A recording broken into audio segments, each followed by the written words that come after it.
Barbados, get up. Good morning. Good morning, Barbados. Good morning. Good morning to you. Good morning. Morning, morning, morning. Good morning to you. Good morning. Morning, Barbados. Good morning. Good morning to you. Good morning. Morning, Barbados. Good morning. Wake up, wake up, wake up. Morning to you. Welcome to today. It is Friday the 28th of February 2025. It's the last day of the month, and a very good morning to you. I'm Pearson Bowen. Thank you so much for waking up and keep us company here on Morning Barbados. Good morning to all of you all over the globe who are watching us wherever you are. It is also wonderful to have you. Thank you for watching us on our social media, on Facebook or YouTube, and also via our website. Always good to hear from you. Continue to interact between yourselves and with us. We want to hear from you as well as we engage with you every single morning on every single thing.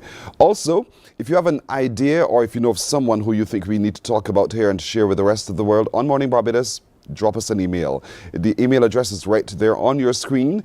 It is morninbarbados@cbc.bb. morninbarbados@cbc.bb. And we thank you. Thank you very, very much indeed. Now, yesterday morning, I started with a bit of a rant about the roadworks happening just outside of the CBC. This morning, I have to say thank you. Oh, we had a smooth ride from the bus roundabout right up to the entry of CBC and a bit beyond. And they're not quite done, but nonetheless, thank you for hearing our plea and responding to our plea. So for those of you coming in to do business with us at the CBC, it's a lot smoother right now. And you should not have the same challenges you would have had up until yesterday. So thank you to those people who are working on the project. A big, big thank you indeed. Now, I have a riddle for you, and that riddle requires you to be able to answer me by using your brain power. And that riddle is very, very simple. Don't forget, by the way, as I get to that riddle in just a moment, I want to remind you that next week, Monday right through Friday, we will be coming to you live from the W Plaza. That W Plaza is in Welches in St. Thomas. It is near to the Redmonds roundabout, in other words. So that's where we're going to be coming from on Monday to Friday next week. We're happy to be accommodated by the Courts Superstore that's there. It is brilliant. And they're opening already to you from the weekend and right through. And so, but we'll be there. There it is. Take a look at how you can get to the W Plaza. How do we get to the W Plaza? Take a look at the traffic flow. That's from the Warrens roundabout and you're heading north. You come to the next roundabout, you make the first left turn. That's right. You go there and you make your way. And if you're coming from the north of the island, the Sol gas station's on your right. You'll pass the traffic lights. You come to the roundabout and you exit right there on your right. And that's what it looks like. Turn and you drive right into the W Plaza. That's where Courts is located. And the Courts are going to be working with us as we work with them next week to bring you all of the brilliance of the Superstore there. Courts bringing value home. And they're going to be bringing value home not just through our screen, but by you visiting as well the new location of Courts in the W Plaza. So get ready for that experience indeed. Now, are you ready for the riddle? This one is a lot longer, but I'm sure you'll get it indeed. Today's riddle reads, a man goes out for a walk during a storm with nothing to protect him from the rain. He does not have a hat. He does not have a hood. He does not have an umbrella. But by the end of his walk, there isn't a single wet hair on his head. Why doesn't this man have wet hair? Why? Do you know 228-5562 or 228-5563? I'll read it again. A man goes out for a walk during a storm with nothing to protect him from the rain. He does not have a hat. He does not have a hood. He does not have an umbrella. But by the end of that walk, there is not a single wet hair on his head. I want to know from you, why does this man not have any wet hair? 228-5562 or 228-5563. Let your imagination roam all over the space in your head to be able to figure this one out. I think we have someone who's brave enough to figure this one out. Good morning. Hello. Good morning. Good morning, Pearson. How do you do? I'm well. And you? Hello? Hello. Hello. Did we lose the call? No, Right, you're there. So talk to me. How do you do? I'm good. Good. Good And to hear you. What's yourself? your name and where are you watching us from? I'm Althea from St. Philip. Althea of St. Philip. Althea, you think you know the answer to this? Yes? Oh, you sound very sure. Mm-hmm. What makes you so sure that you have an answer for me that's correct? Well, a bald person can't have hair on their head to be That's wet. your answer. Yeah. A man goes for a walk, he doesn't have hat, hood, or umbrella, but by the end he doesn't have a single wet hair. And you're saying that he's what? Bald? Bald. Yes. How is that possible? Well, if he doesn't have hair on his head, he's bald. So the rain can't wet the hair. I think that makes a lot of sense. It truly does make a lot of sense. Mm-hmm. Yeah, it does make a lot of sense. And you're thinking there's no other way in which he cannot have wet hair. Well, that's what my brain is telling me today. That's what your brain is telling you? Yes, please. And you trust your brain? Yes, please. How do you feed your brain, Althea? With food.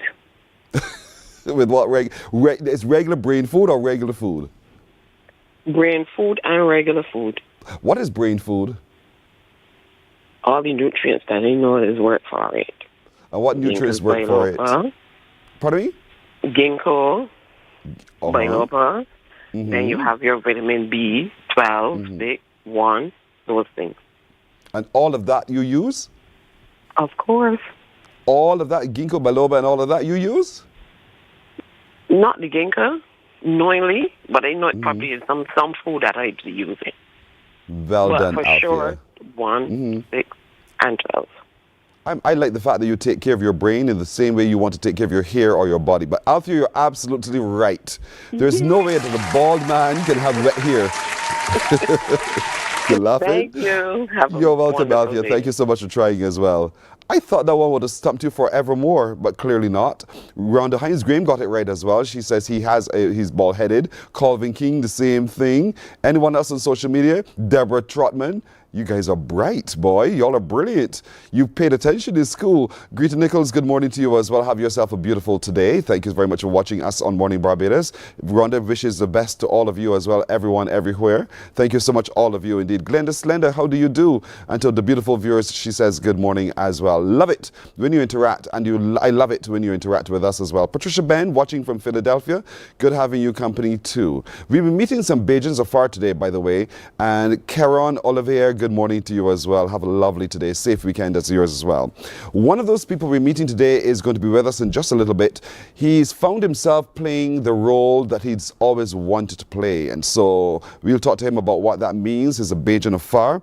We'll also today be catching up with Lionel Eli. You may have remembered that name, don't you? Well, yes, he has tennis flowing right through his bloodstreams. And he continues to do so. We want to catch up with him to find out what else he's up to as well.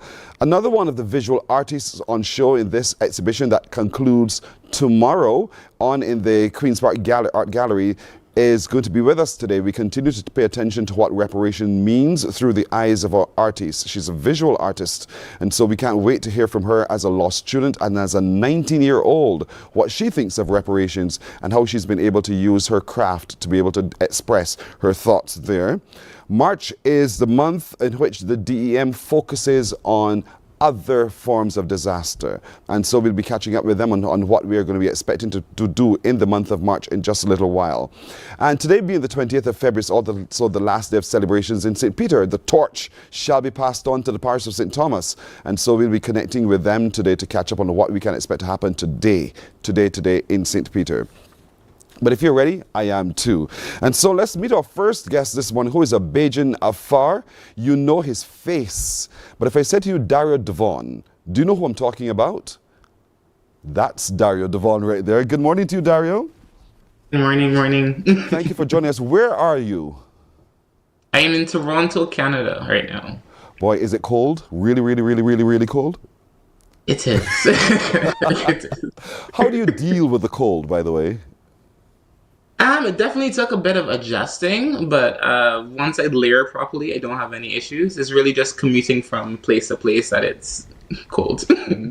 Your voice in Barbados is matched to our climate. Your voice in Toronto, how does the climate affect it? Ooh, I definitely have to do a lot more warming up for my vocals to deal with the weather. In Barbados, I would have been able to sing at a moment's notice because it's warm and my voice would be in a nice shape. But here I have to do like a nice detailed warm up to make sure I'm ready for any performances. And that detailed warm-up can take how long? I usually have like a 5 to 10 minute quick warm up that I can do before a performance. Wow. And you don't want to come home? So there you are now in Toronto, and you're still using the thing that drives your passion, the performance arts. And so talk to me a little bit about how you found your footing in Toronto so that you can continue to do the things you love. From when I first came, I kind of looked for any music opportunities. I was connected to an organization called Beat Cave, and basically what they do, they put a group of artists together and allow them to collaborate and make music. So I really was looking for any opportunities that I could apply so I could learn, so I can develop. My plan really was to pursue my music career here. I'm doing music, I'm doing theater, I'm writing, trying to create a sustainable career for myself here in Canada. It has not been easy. There's a lot of ups and downs, but this year is going super well for me so far, and I'm going to keep going on that upward track. You know, Toronto is such a developed metropolitan city in itself, you know, that it already has an established theatre art form and platform for a lot of artists. And so here's this little boy from Barbados who's found himself now among many other talented people. To be seen, to be heard, as you said, had to be quite a struggle. Is there anything you had to do to make sure that you were seen and heard? First, I had to believe in myself and believe in my talent. I think once you, as an individual, believe in what you're doing, that is the first step. I had to take the leap to apply for the things that I may have thought, maybe this might not be right for me, but instead of me telling myself no, I would submit the application and allow whoever is making the decisions to make that decision and not me stop myself from pursuing my dream, you know what I mean? Mm-hmm. So it's me being audacious, me being confident, and me being a go-getter is what really helps me in Toronto. Because there's a lot of talent here, a lot of people. Yeah, sorry, go ahead. So you walk into an opportunity to audition, and they ask you where you're from, and you say Barbados. And what is the reaction? It's usually good. There is a lot of Caribbean influence here. Definitely a heavy Jamaica scene. There's other people in the Caribbean here, so it's Canada and Toronto is very much a melting pot of different cultures. And there's a strong Caribbean community because there's Caribana that they have here. If you go to the clubs, soca music is definitely played. So it feels very much like they're taking a lot of the Caribbean culture and using it in the different party scenes as well. Interesting, indeed. But then you entered a competition, which you won. Talk to me a little bit about that competition. Yes, the vocalist, the RBC Black Diamond Ball, the vocalist. The funny story is that I went last year, and I thought I had applied, but what I applied for was the mailing list. So I was there and I had to watch the show. I had to watch the 10 competitors compete and wait a whole year to compete the next year. So you have 90 seconds to impress these judges, and they're judging you on your artistry, your vocal capability, and your marketing. It's more about looking at the full package of an artist and who they think has that marketing appeal and that artist look. Yeah, I sang my original song called King. This is kind of like the first competition that I sang like my own. Very rewarding to be the one that I won. So wow. Yeah. So you're now really a triple threat at the end of the day. and how did that help you, or how did that open other doors for you for acceptance? Well, right now, that I performed at the Black Diamond Ball, so that was televised. It's going to be televised on Sunday, and that's going to be here in Toronto. That's going to be on CVTV. Also, I was on the radio, so I had people telling me that they heard my name on the radio. So it's definitely promoted me as an artist and got my name a little bit more out there. yeah, so people who may not have known about me here in Toronto are now hearing a little bit of Dario Dvon, and I think is an amazing step for my career here. Fantastic indeed. But the other major step for your career is the role which you have landed in The Little Mermaid. I see you Yeah. smile because that must mean, I suppose, for you a big achievement. Yes, from like I would have been watching musicals when I was a child. My father would have introduced musicals to me, and to play this iconic role is like a dream.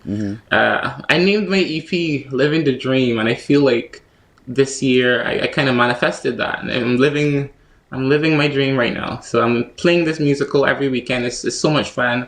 It's so nice to see the kids that come and dress up in like Disney costumes. It's a very rewarding role, and I enjoy the songs like Under the Sea.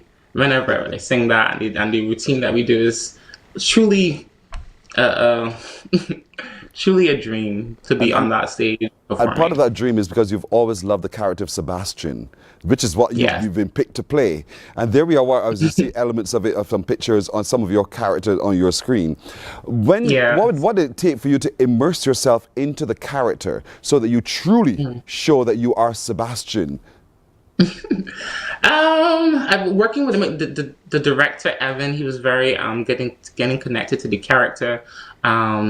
I really wanted to make sure I got the accent down. I mean, there's a little bit of a Barbadian accent that I'm doing, tied with a little bit of slight Jamaican, a little bit of Trinidad. So it's a kind of a mixture to make it nice and Caribbean. Right. Yeah, the music, the dancing, the acting, I all worked with the whole cast and the team to kind of make it all together. For me personally, I think my only challenge was making sure I am able to dance, feel the vibe of Under the Sea, and sing on the stage as well. So you've landed the role of your dream. You're living your dream through this role as well. And so you had to, and because you have to memorize, you have to remember your body must be in the right spot and that kind of thing to follow your light, basically. How much practice does it take to get it right for a performance? Yes, I think now it's in my body. And it took a while. It took a while to get there, but now it's kind of like muscle memory. I know where I have to be. I know each scene because we've been doing it for a while. We started rehearsal since last year November, so we've been working on it for a while. And we started with Act One, then we went into Act Two. So I'm very confident in knowing exactly where I need to go. But definitely, I had to do like a lot of practice on my own to make sure that I was in the right spot. A lot of the cast that I'm working with, all of them went to like theater school. Right. So I would have worked a little bit with Operation Triple Threat in Barbados. I would have worked in entertainment at Sandals Barbados. So I would have had a little bit of experience, but I didn't go to like a theater school. So I'm in that space. I obviously want to make sure that I come as a professional. I look like I know that I know what I'm doing. So I make sure I put my best foot forward every time. Dario, when you look back, and I mean, you're still young, very young, and you look back at your life and you see where you are now and the journey to where you are now, how does that feel? What have you realized about yourself? What I realized is that if I had took some of the negative things that would have said to me when I was younger or when I was growing up in my career and I had stopped, I would not have made it where I am right now. And I think, as I said before, believing in yourself, negative things happen or like setbacks happen, but it's staying true to the journey, staying true to the dream, staying dedicated to what I want to do. Right now, I'm writing my story. I'm not letting anybody else dictate how my story is going to go. I'm going to write it myself and make sure that every step and every decision that I make is leading to the destiny and the dream that I have. You were not built to break. Never forget that line, Dario. You were not built to break. You were built to succeed. And so what's next for you? You're playing the role of Sebastian in The Little Mermaid. What's next for Dario as from your perspective? Right now, I'm working on music. So I have a few releases coming out. I have a song called "Hey, How You Doing?" that's going to be coming out very shortly. And I kind of wrote that song thinking about all of my friends I would have left in Barbados and feeling like I know I miss you as well. And that's kind of what the song kind of speaks about. So I'm releasing music. I have my EP called "Living the Dream." I also wrote my own musical called The Voice that Colors the Silence, and I'm working on developing that. So right now, the EP, my own musical, and just making sure that there's other auditions and other opportunities. So I'm always hustling, I'm always applying for anything that I can to keep my dream and keep my drive going. You've got that drive, Dario, and you've got that star quality as well. So continue doing well in Toronto, what you're doing. We only wish you but success. That's what we wish for you, Dario. So continuing representing Barbados so proudly in the platform and in the spaces where you are. And we thank you so much for what it means to you to be able to live your dream as well, because yours becomes then an example for others to follow. Thank you, Dario Dvon. Yes, thank you so much for having me. Thank you so much. You're welcome. You're welcome indeed. Dario Dvon of Barbados. He's living in Toronto. He has now landed a big role in The Little Mermaid. He's preparing his EP. He's telling his life and his life story. And so he can't wait to share with all the rest of us his living of his dream through his music and his other expressions as well. And we commend him for doing so. 21 after 6 o'clock. We're coming back in just a moment.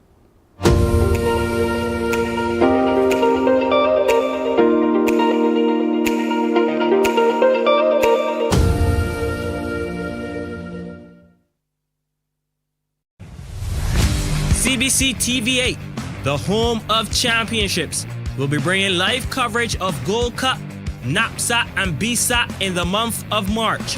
Packages are available for sponsorship now. Contact your CBC sales representative today or call 467-5559. We enjoy a game of dominoes and singing karaoke. I just love crew. When you love me just a little bit longer. You get to relax and have a drink and listen to some nice music. It's something different. It's spectacular. It's fabulous. It's a different feeling altogether. I never feel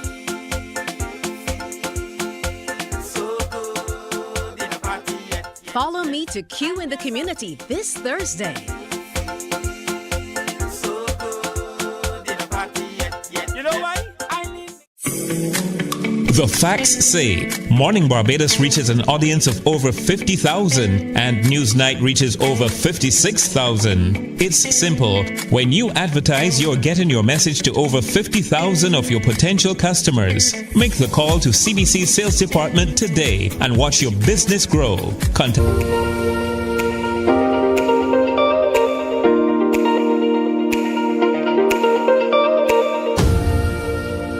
3 minutes now after 6 o'clock. We've searched the world all over. We asked the question, where is Lionel Eli? Do you know? Ta-da! He's right here. He's right here in Barbados. Lionel Eli, good morning to you. Good morning. You must feel so good to be out of the cold of Toronto, and you're wearing shorts. Definitely. When I left Toronto on Wednesday, Yes. we had actually 3 or 4 days before, we had about 4 feet of snow on the ground. And I work in tennis, as those who know about me, and we had the bubble that collapsed because we have an indoor facility, and the bubble collapsed twice. Too much snow, and we actually moved about 800 feet of snow off the bubble to get it back up. It took a while, so I'm very happy to be in Barbados. And we're very happy to have you here. 4 feet. Yes. We had a guest yesterday. She was 4'6", and she was only so high, basically, in my head. So you're telling me you're like this amount of snow? Oh yes, that we had so much snow. This is about 26 years ago. We had this amount of snow in Toronto, and if you don't know about it, you just hear about it. You have to actually see it, and you're living in a shock because you can't open your door. Yeah. And the only way you can get out your house is through the garage, because when you pull the garage up, there's a wall of snow. And then you take the shovels to shovel it away, and the worst thing about it is that you have no place to put the snow because you had previous snow. So you're shoveling the snow and you're putting it on the side of the driveway to get out, and there's a hill and a bigger hill and a bigger hill, and it's a mess. Does it annoy you? No. It would annoy me every day. Yes, well, it's not every day. It is just that the day that you get up and you're ready for work, or you're running late for work, as all things happen, then you realize that, oh my God, I have to shovel. Yes. And yes, it's not as cold, but what happened that day it was -10. And you had a lot of snow, because when it snows, it's not as cold. But then it went down to -10 and it freezes, and it was a mess. Oh, a mess. Oh, and on those days, you go in your head, oh, I wish I was in Barbados. every minute, without a thought. It is honestly, it's just you're thinking, why am I here? Yes. I have sea, sand, and sun. Yes. Why am I here? But then you wake up and you realize I'm here because you want to make opportunities. You want to go to school. You want to have a better choice. You want to make better choices and have better choices, and that's why you're there. So you have to put up with it. So how long have you been there now? 40 years. That's a lifetime. Yes. That's a yes. lifetime. Yes. But we still remember you. I remember the name. When I saw the name, I said, I know him. I remember his name, and I remember immediately that you were akin to tennis. Yes. You think tennis, Lionel Eli, who represented Barbados so very well. So to the point where you got into the Davis Cup. Yes. So yes. talk to me, when you reflect on that and what you've journeyed so far through tennis, what does it mean to you? It means a lot. Tennis opened a lot of doors for me. All that I own and everything that I am and will be is because of tennis. I was blessed. I was blessed to be given an opportunity to play tennis in Barbados, and then to transfer that opportunity and the skill in a larger country and to help develop tennis there. So tennis has done a lot for me, and I always wanted to give back. I'm a giving person. I like to give. I like to help, and tennis gave me the opportunity to give back. And tennis has done a lot. Did you have to prove yourself? Yes, you do. There's no doubt about it. I remember when I landed in Toronto, I used to practice a lot with my friends, and every time I asked for a job, they would say, "Oh, you're not qualified for the job." So I went to school and I became a very highly certified tennis coach. And then when I applied for the job, they say you're too qualified. Oh, boy. So it was a mess. But my friends that I played tennis with explained to me, and they say, you know what, it's just going to take some time. You're a good person. Doors will open for you, and they eventually did. I remember playing the tennis tournament and playing this, and after winning a match in this tennis tournament, I met a friend. His name is Avi Singer, and we're friends today. And he asked me, he said, would you play tennis with me? And I said, why would I not play tennis with you? He said, but you're many times better than I am. I said, but that's okay. I said, when I was growing up in Barbados, the people from Paragon Tennis Club, they played with me, and I was not as good, but their job was to try and get me to be as good as I am. So I want to give back. So I played tennis with him. And then he said to me, he said, you know, I'm a member of this tennis club, and I heard that you're a coach, and I want to give you the opportunity to coach. He said, I'm going to go and sit on the board of directors, and when your resume comes, I'll pull your resume, and then it's all up to you. And he did. And I went for the interview, I got the job, and he said to me, and I remember these words daily, he said, if you fail, the first thing they're going to say is that you're West Indian, you're destined to fail. Don't fail. And he said, you're not going to show up late. You're going to make sure that you're very professional. I said, for sure. And here I am 40 years later, and I'm the director of tennis and operations at this tennis club in Toronto. Oh, that is fantastic. So it took I a while, applaud that story. But somebody opened the door for me. So I said, okay, in my life, I have to try to open doors for others. And have you? Yes, many, many doors. Well, I mean, that's every day. That's what I do. My job, my belief is that we were born to help, and if we don't help, we have failed. We have failed our master, and that's what I do every day. My job is to try to help in simple ways.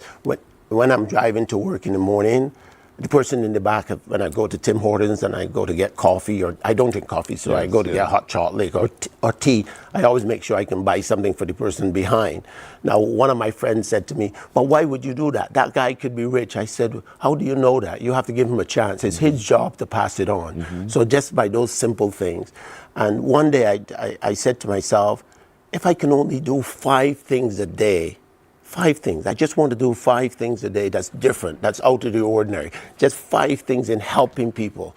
And it's simple, just opening the door, just saying good morning, just making a person's day. And that's how I live my life every day. That is so inspiring, Lionel. You cannot begin to imagine how powerful those words truly are. And I hope they resonate with other people as well, because I heard you and I heard me at the same time, because I have a similar philosophy. And so that is fantastic. How do you stay fit? Oh, well, that's another thing. I go running every morning. One of the things I believe in, I run every morning. I make sure I do some kind of physical activity every day. I watch a lot what I eat. I'm very skeptical on what I eat, and I exercise every day, because I realize that all the top professionals in the world spend their time exercising. So I said, I'm going to do it. So for 45 years, that's all I do. For all my life, I have been exercising. That's brilliant. So much so that you were able to bring with you a contingent of people here to Barbados. That's what I do.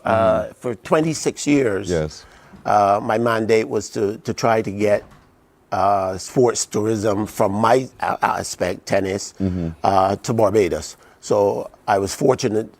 One of my close friends, Mr. Craig Smith, was managing director of Escape Hotel. So I approached him and I asked him what is the best deal he can give us to bring some people, some adults to Barbados.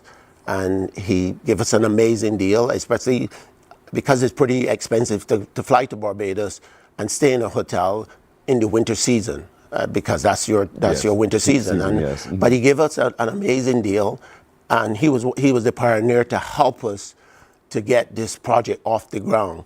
And 26 years ago, we started with 7 people. Now, as of today, we are going to have 40 people landing in Barbados. That comes here yearly. 40 different people. We try to get as many different people as possible to come to Barbados, to train in Barbados, and to spend money in Barbados, support the local economy, because I believe in helping and giving back to Barbados. Barbados has been great to me.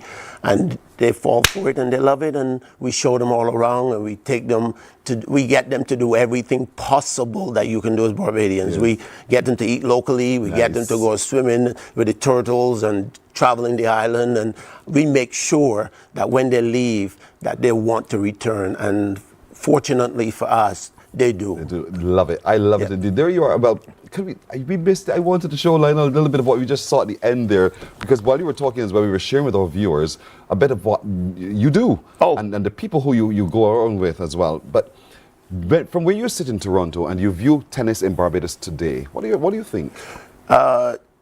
We need to do a lot more development in Barbados. The Tennis Association of Barbados now, with the new president, Mr. Craig Smith, they're doing a lot of outreach programs, and they're trying to get a lot more tennis involved. They're trying to get into the schools more, which they do and which they're doing, and that's a very good thing. We have coming in October that was Mr. Smith, the president, was instrumental in trying to get this. That's my group, and half them returning. Mr. Smith, we're trying to get this Friendship Cup. Last year, we started the Friendship Cup. It was the initial year in getting it started, and now we're expanding it more, and we're actually reaching out to private and the public sector to help us to get this program off the ground. Is a team competition. We are reaching out to all the tennis players around the world. In Toronto, last year we advertised to 300,000 people, and we are going even bigger than that. We're trying to get it in the United States this year, and Friendship Cup is on its way, and we really need some help. And the Tennis Association, they need help to help keep growing the sport, to keep giving kids opportunities. Somebody help me, and I need for them, I need for private and the public sector to reach out and try to help other kids. Just call the Tennis Association. You can call the Tennis Association and adopt a kid, because they need some kind of financial help to get them going. Our commenters on Facebook are commenting about you. Congratulations to you, Lionel. You're a blessing to others. The more you give, the more he gives to you. Indeed. And another one said, you have a big heart. Good morning. Watching from Dominica. Good morning, Dominica. Thank you. But, you know, that's what you want to hear, but words are words. We want action. We need action. So if you have any resources that you can give to the Barbados Tennis Association, please do so, because we're developing a skill set, we're developing a culture, we're developing a discipline. Because when you're on that tennis court, It is not easy, but you're strategizing as you're going. Yes, you are. So you're employing not just your muscles physically, but your brain must matter as well. And that's good. And look, Lionel's a success. There are success stories that can be told for you as well, and the other children along the generations to come as well. Very true. One of my students that went, over the years, I was successful and fortunate enough to send 23 kids on full Division I scholarships. Nice. Training them from 5 years old to university. So one day I asked one of my kids, I said, what would happen if I was never a part of your life? He said, I wouldn't know what I would have done.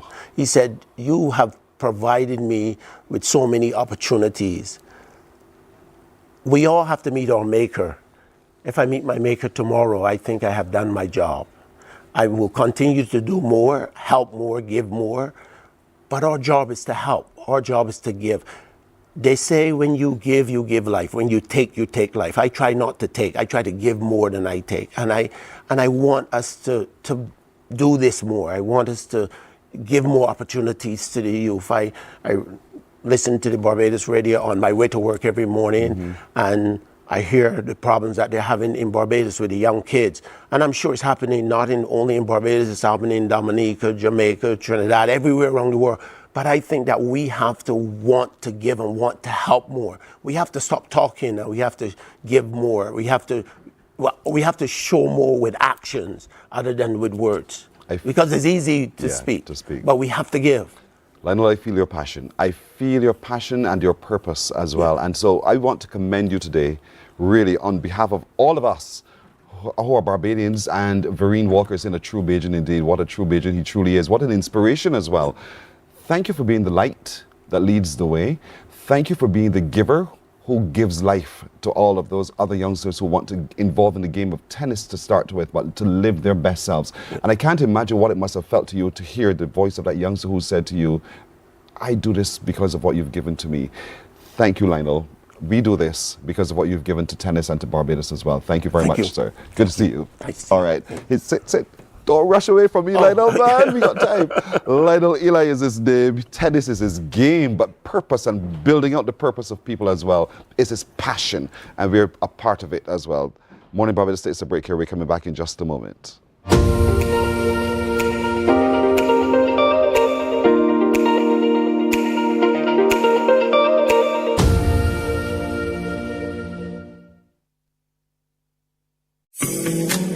The facts say Morning Barbados reaches an audience of over 50,000 and Newsnight reaches over 56,000. It's simple. When you advertise, you're getting your message to over 50,000 of your potential customers. Make the call to CBC Sales Department today and watch your business grow. Contact us at 467-5559 or email marketing@cbc.bb. God will not give you a job. God will not call you to do something and then not give you the capacity to have it, to make it happen. He will give you the resources. He'll give you the people. Not only will he equip you with ideas, but he will equip you with favor, as he did Nehemiah. Turn on the latest episode of Infinite Possibilities, only on CBC TV8, every Sunday at 1:30 p.m., sponsored by Covenant Life Teaching Center.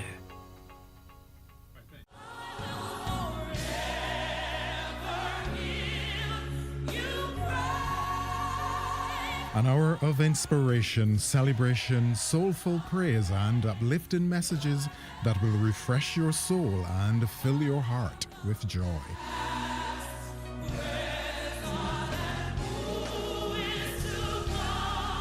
Q Gospel, Sunday at 4 p.m. on Quality 100.7 FM. Good morning, morning. Good morning. Good morning to you. Morning Barbados continues, but don't forget, you saw there for just a moment where we shall be from Monday. We'll be there for just a week at the W Plaza, Welch's in St. Thomas. And we gave you location. So do follow us if you can. And if you want to see what's in store before we get there, they're opening this weekend. So you can head over to Courts. That's the new location of Courts, a brand new mega store they're opening there. Courts still has other satellite stores as well, but that's another in the crown, the jewels in the crown indeed for Courts indeed. So we'll be there Monday to Friday, next week, and we want you to wake up early to see what's in store with us as well. We continue our conversation now as we get ready to continue to attend the ongoing exhibition in the Queen's Park Gallery, looking at reparations, the CARICOM 10-point plan, through the eyes of our artists.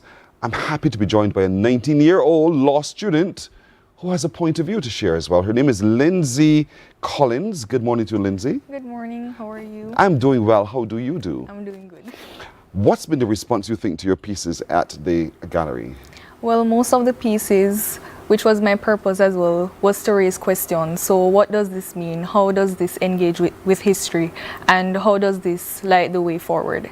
So I think that the response has been really great. Most people have loved my pieces so far, which I'm really grateful for. Did you attend the Artist Spotlight last night? Yes, it was really good. Talk to me, how was that? The conversation was really good. It was really good to hear the themes and the processes by all the artists. And what I really loved is that with each artist, you could see that they had done their research and they were influenced by their experiences, because in a sense, art is really us just bringing our experiences to light, which is what I believe was the purpose of the Reparations exhibition. You believe in social justice. Yes. I know that's a passion of yours. And so one would say, but she's only 19 years old. What can she talk about reparations? What does she mean? How do you respond to a person who says that to you, to think that you don't know what you're talking about? Well, I think looking on our history, it's not hard to be passionate about social justice, because we are coming from a time where our humanity was not recognized. And I think just that very fact can make anyone passionate about social justice. We can also see, as a law student, how the legacies of colonialism affect us today. So I would respond to them by saying, just look around us and you will be passionate as well. So what media do you work in? I usually work with acrylics, but I actually want to start with oil paints this year. Nice.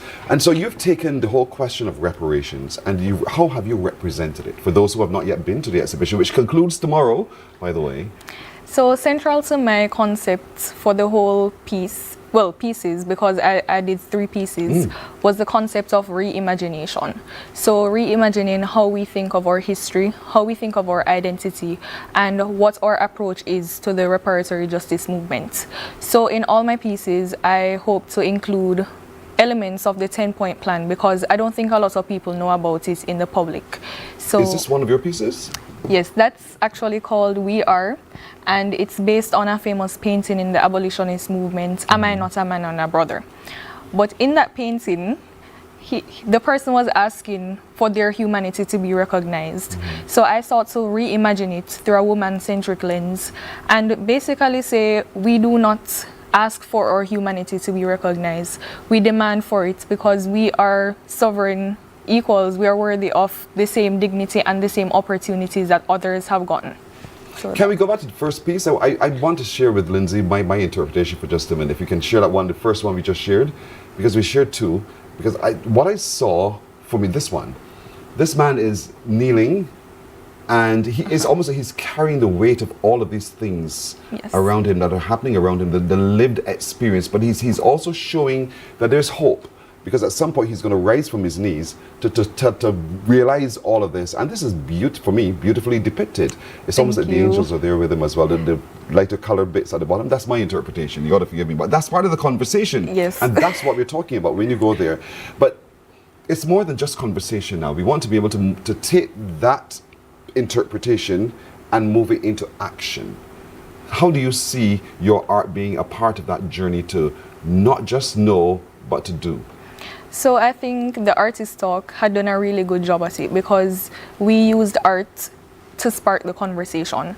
And I think that's what we need to look on now, because in reparations, as I said before, a lot of people don't really know what it's about. So they think, oh, it's just getting back money.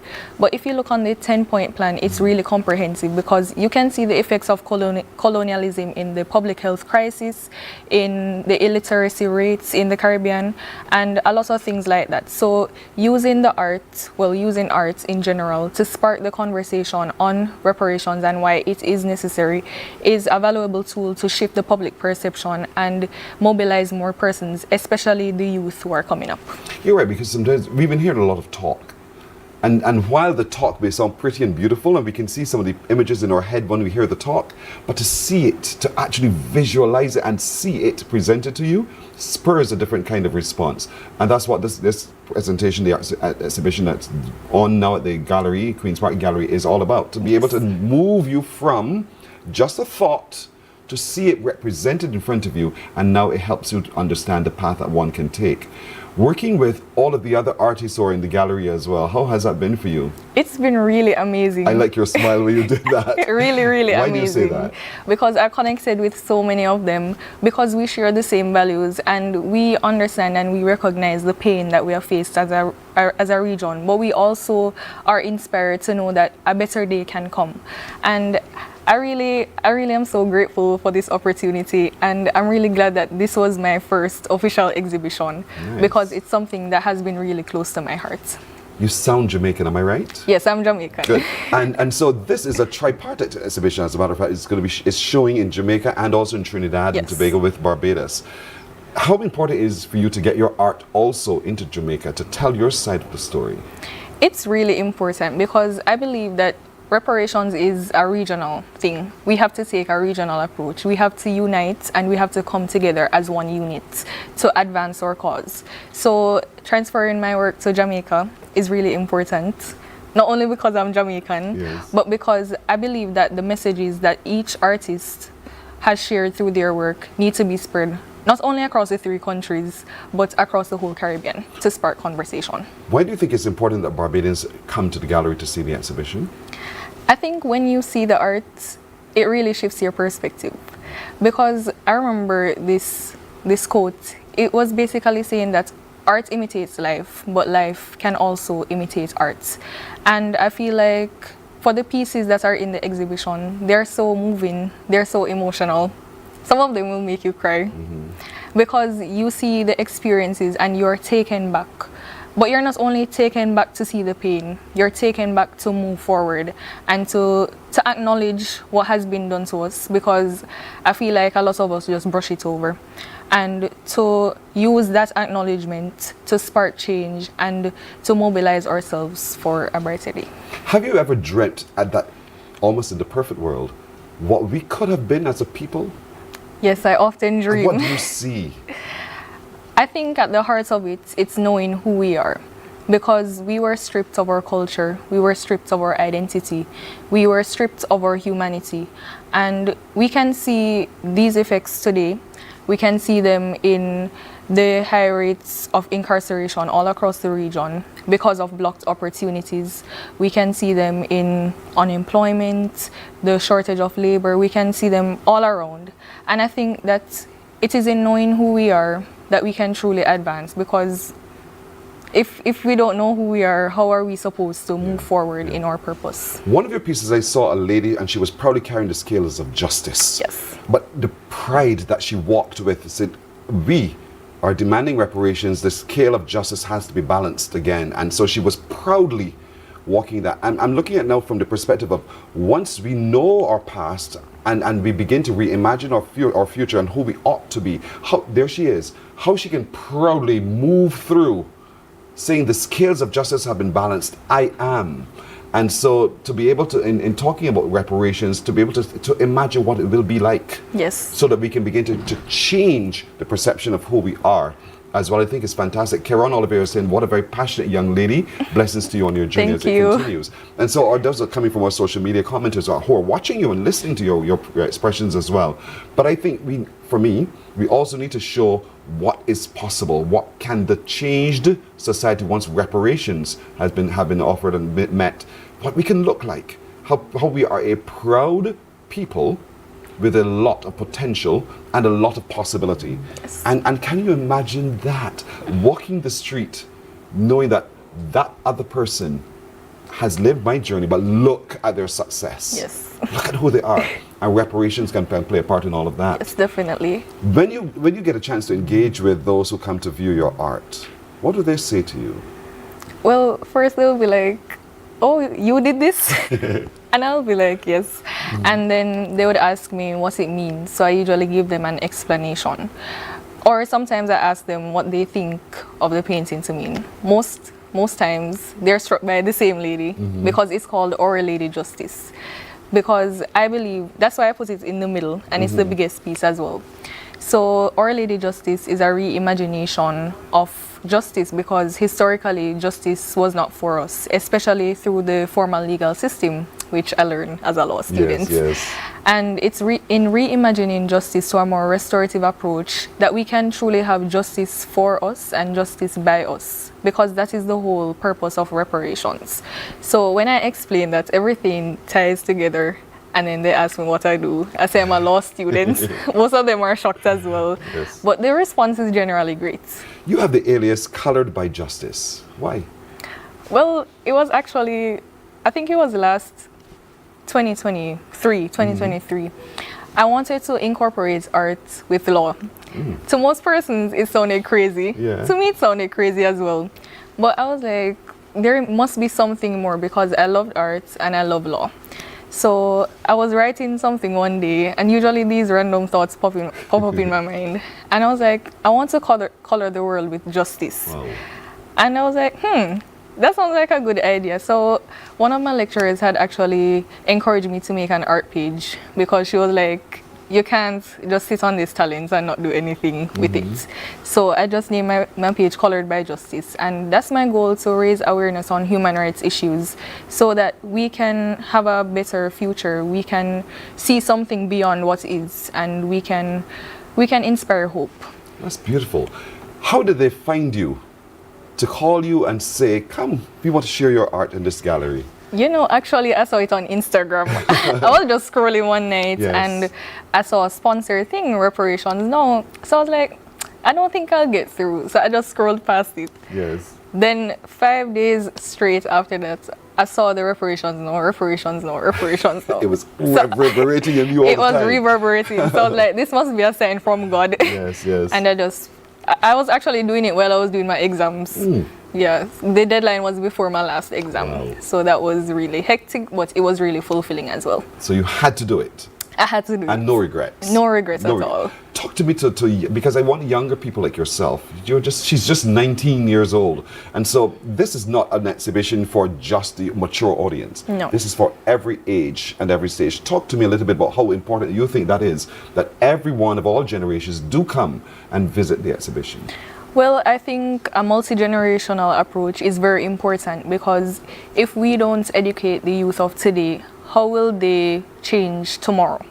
And I love that during the exhibition as well, they had opened it to schools so that they could visit it. Well, they could visit the pieces and they could spark dialogue, because the youth are equally important as, you know, the older generations.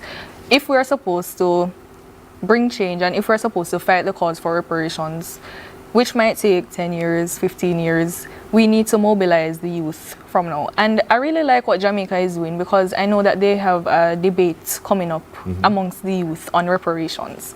So that was a really good initiative that I think we can implement as well. I think it's a lovely class session. You know, bring the children down and then talk to them a little bit more about, so that their understanding is shaped by what they experience as well.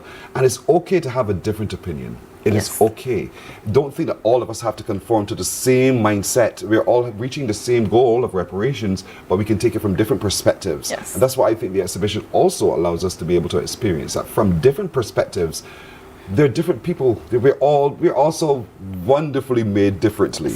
That it's just beautiful when it all comes together. All those strands weave to reparations, and you're part of that process. Yes. You are a critical part of that process as well. You know, by using what you know for social justice, your drive for social justice, to represent through art what it means for us to be able to talk reparations in such a way that it makes a difference. Do you often get a chance to sit among your contemporaries to talk about reparations? Well, yes, I do. It naturally comes up, especially with my friends, because even in doing law, you'll see some of the decisions and well, these are decisions from colonial times, and it will naturally spark our conversation. So I don't think that reparations is that far-fetched, because we can see it in every aspect. We can see it in public health, we can see it with problems in our education systems, we can see it in problems with our legal systems, we can even see it with the mental health crises that a lot of people face, because that trauma has been passed down through generations. So sparking a conversation is actually really easy. But when you hear their responses, do you get a sense that they understand you and they're on the same page? Well, the responses are really diverse, to be honest, because a lot of people believe that reparations is about them giving money back to us, which is just one part of the plan. And the most essential part of the plan, I feel like, is the full and formal apology. I think that's point one of the plan, which we have seen ministers come and go, and they have not given an apology. They have not accepted that they have been wrong. And I think that if people see how comprehensive the plan for reparatory justice is, their perception will be shifted, which is our goal as artists, to shift the public perception. Very impressive. You go, girl. That's one of our commentators are saying on YouTube. You. And so that's, but I like that because I like the support given not just to the conversation around reparations, but to the people who are driving the conversation. And this conversation is for all of us, for each of us as well. So don't sit back for a second and think, that's Lindsay's conversation, and let her go forward. Lindsay wants all of us, and I'm sure the Call Barbados as well want for all of us to join in this conversation, so it becomes a groundswell that moves forward together. Definitely. We will all benefit from it, but if we move together forward, then it really creates a big noise, and that roar is what we want to be able to have. Definitely. And that's why I would encourage persons, the exhibition is ending tomorrow, so I would encourage persons to go to Queen's Park Gallery and sign the comment book as well, because everyone's opinion is equally important for this fight. Well done, Lindsay Collins, a social justice lawyer. She's really a law student. But she's so into social justice. It's just not funny. The exhibition continues today and ends tomorrow in the Queen's Park Gallery. Remember, it's from 10 in the morning till 6 in the evening, and you have to be there. Take the children along with you as well, and the teenagers. That's a body of people that we want really to also lend their energy and their youth to the conversation around reparations as well. Lindsay, thank you so much. Thank you so much for having me. I really wish you success in your studies. Thank you. And in your other career in art as well. And do come back at some point and talk to us some more. Thank you so much for having me. You're very welcome. It's been indeed. a pleasure. The exhibition ends tomorrow, folks. Don't forget, it's in the Queen's Park Gallery. And if you miss it, go to the Artiverse. She's right here in the studio with me. The Artiverse to see the exhibition again. And all fingers crossed, we can have this all be a part of Carry Festa, which comes up a little later in the year as well. Morning Barbados takes a break. We're coming back in just a moment. Morning, morning, morning. Good morning. Good morning to you.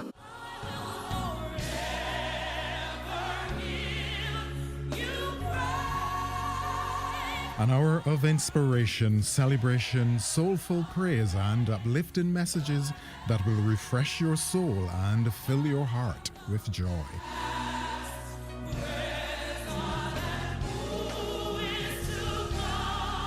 Q Gospel, Sunday at 4 p.m.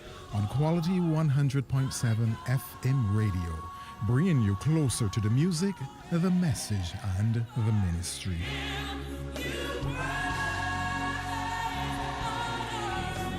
It's your Sunday moment of praise and purpose, where faith meets music. Q Gospel, Sunday at 4 p.m. on Q 100.7 FM. Welcome to Nature's Discount, the ultimate health food store. At Nature's Discount, we have thousands of quality products at great prices.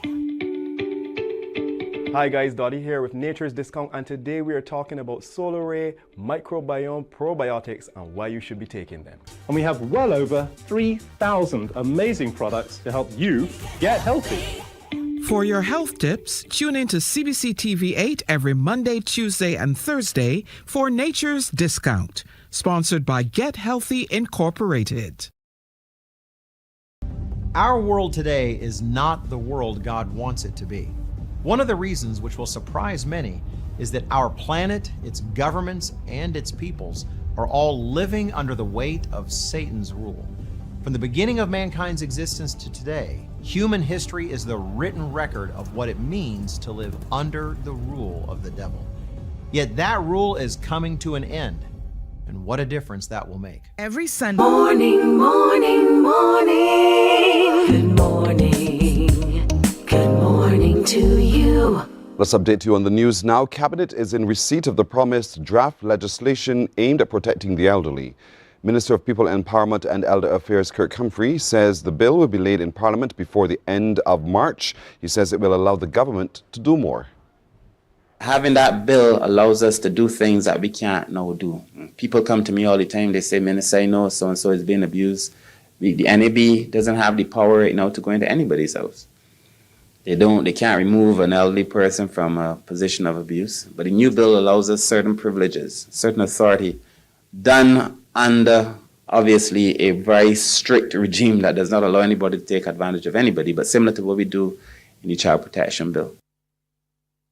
Minister Humphrey, who now has the added responsibility of crime prevention, wants senior Barbadians to take steps to ensure that they are safe.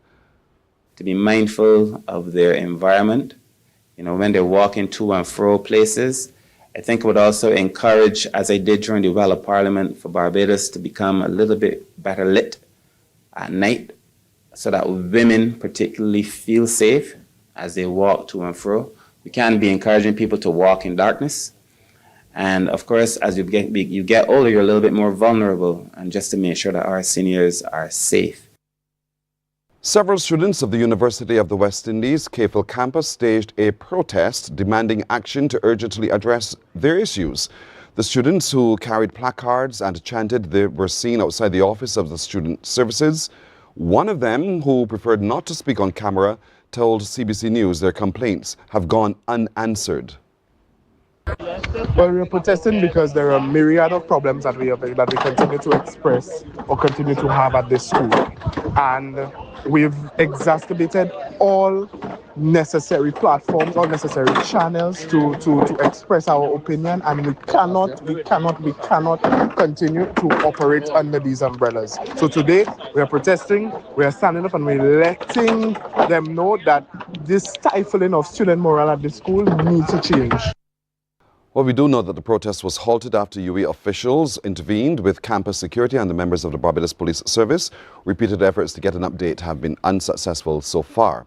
Now, school children are still showing an interest in expressing their fine arts skills. This was clear as schools of the North joined at the Coleridge and Parish School for Arts Fusion, an exhibition yesterday. Anesta Henry reports. Art is very much alive in the island schools. A very clear picture of this reality was painted this week as the 4 secondary schools in the north, including the Alexandra School, Coleridge and Parry, Darrell Jordan, and the Allen School, collaborated to pull off a fine arts fusion, a visual and music exhibition. Coleridge and Parry hosted the week of activities, and head of the Fine Arts Department at that school, Calvin Carrington, says the event was designed to show Barbadians that there is a wealth of talent in the northern parishes. We are hoping that with the exhibits, it gives inspiration to the students who are coming through the school. Some are in the CSEC program. And several of the students who made submissions to the visual art exhibition said they are pleased to showcase their talents. Coleridge and Parry's Anissa Power says it is a joy to transfer her ideas to artistic creations. I like the expression that you could form on paper. Really and truly, it is a hobby for me. However, I do find enjoyment in partaking in it. Alexandra student Victoria Hanif, who has been drawing from a young age, developed a strong passion for art after participating in a community development arts program. Barbados, I haven't been seeing art being pushed as seriously. So when I saw the community development arts and my teacher was international, etc., I got a motivation for it. and since then I was pushing my art. Aaliyah Map from the Allen School says she takes pride in using recyclable material to create art pieces. Fabric from old clothing, shoelaces, paper clips, and like sometimes when I need to get paint, I just scrape it out from the tube itself. Darrell Jordan's student Angel Thompson wants to be a general surgeon, but she enjoys art. In 2024, Ms. Thompson won a National Independence Festival of Creative Arts Gold Award in the Visual Arts category. I love art because it's a way of communication for me, so I can communicate and express my emotions to others, and it helps me to tell out my story in each piece of art pieces. A music festival was also held as part of the Fine Arts Fusion. Onesta Henry, CBC News. Well, another man is being sought by the police service. He is Enrico Malik Williams, who is wanted for questioning in connection with serious criminal matters. Police say Williams, whose last known address is Bibby's Lane, St. Michael, is 5 feet 6 inches tall, slim-built, brown complexion. He's advised that he can assist him present himself to the Criminal Investigations Department at the District A by an attorney at law. Anyone who knows of the whereabouts of this wanted man, Enrico Malik Williams, is asked to contact the police at 211. Well, this year will be the 21st edition of the annual National Seniors Games, and organizers of the event have announced a few changes to the schedule with hope of drawing more competitors and greater crowd support. Anmar Goodridge-Boyce tells us more. We had hoped that Anmar Goodridge-Boyce would tell us more, but that's the end of our news. Until now, we'll have more on Morning Barbados in just a moment. Morning, morning, morning. Good morning. Good morning to you. Our world today is not the world God wants it to be. One of the reasons, which will surprise many, is that our planet, its governments, and its peoples are all living under the weight of Satan's rule. From the beginning of mankind's existence to today, human history is the written record of what it means to live under the rule of the devil. Yet that rule is coming to an end, and what a difference that will make. Every Sunday at 9 a.m. on CBC TV 8, tune in for Tomorrow's World, sponsored by the Living Church of God.